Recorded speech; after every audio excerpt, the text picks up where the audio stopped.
It's a whole month of life stories reviewing the Eastern Uganda insurgency in the late 90s. In tonight's episode, as we proceed with our journey, this time we take a different angle. I head far east to Amuria. It's quite a distance from the major town of Soroti. With our guest along, we go deep to meet the rest of his family. With a warm welcome, it's clear he wants to waste no time in telling his story. Ali Elias AJARU is a man who cheated death after he was severely beaten by soldiers.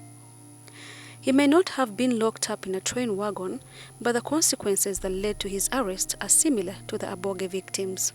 This still energetic man was suspected to be a rebel, or at least know the whereabouts of the rebels.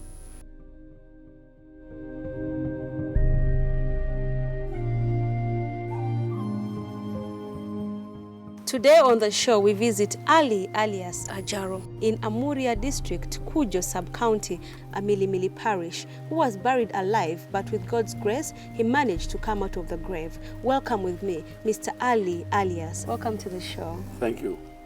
I was born in 1955, and my father's name is Otim Nesmo, and my mother's name was Tipe. Okay. So when I was born, I did not expect all this to happen. But when the rebellion came, rebels came. When we ran to the camp, the soldiers also managed to come from Soroti up to Amuria. Which rebels are you talking about? It was Konyisi rebels. Konyisi rebels. Konyisi rebels. Okay. So the rebels also came there. They were chasing people around the town, the outside of the town. Then one evening, when we were in the houses, it happened that the soldiers came knocking the door. For me, I was asleep, saying, "Open, open, open." Which door was this they were knocking? At my own door, the house where I was sleeping. Where you're sleeping? Now camp. that is, oh, okay, in the camp. In the camp. Okay. Open, open, mobilizer, open, open. I say, "What is wrong?" "Oh, we want you to open." I said, "I might be the wrong people." So I refused.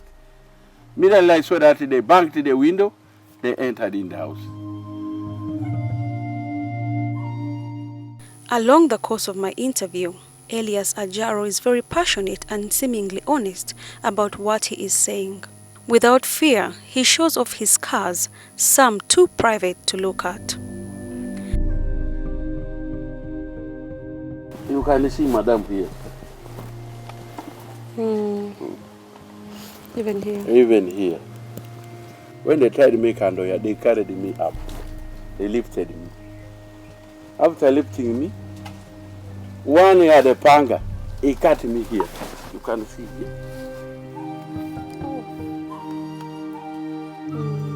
So after cutting there, then they say, "Okay, let's now go."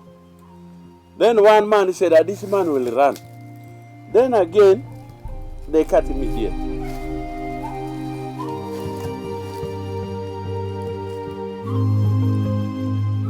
They cut me the leg. You can see how the leg it is. They cut me here. So that will not enable me to run. To run, yes. So I started moving slowly with them up to the cell.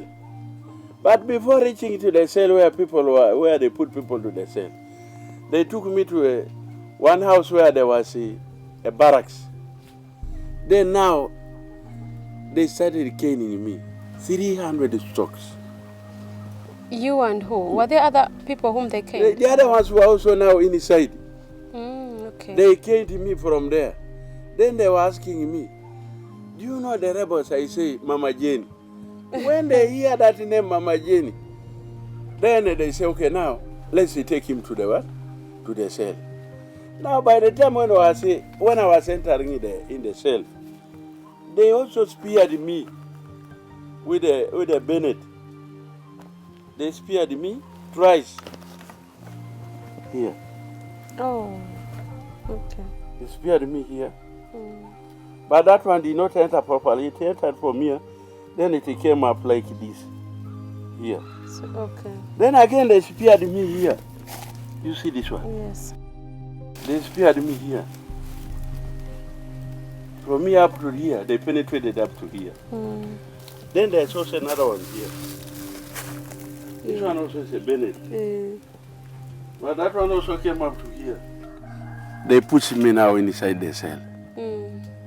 Now after pushing me inside the cell, I got the 2 people. Now they brought another one.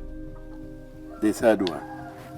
That is Musei Sebi Okui, who is also still alive. Then they asked him, do you know him? I said, I know him. Then they banged the door badly, knocked that one. Then I started now crying because they really tied me Kandoya badly. Because I can see the marks, those are tight. So the Kandoya was really now, I was about to die even because they chased here. It was just like already this. Stretched out. So I cried, and then they opened the door. After opening the door, they say, why are you crying? I could not answer because when I was talking about Mama Jane, I said, I did adding now sticks to myself. Yes. So what I did, I just kept it quiet. Then again, one came, he said, why are you crying? I said, help me. Then they started now, they just sing the ropes. The ropes. After they just sing the ropes, they saw the blood. They say, now this blood is coming from where? Because the man who was near the gate was the one who chopped me here. But for them, they will be the one torturing me by caning me. So they were worried. They say, what is happening again? The blood is here. Then they tried to check. They could not manage because it was at night.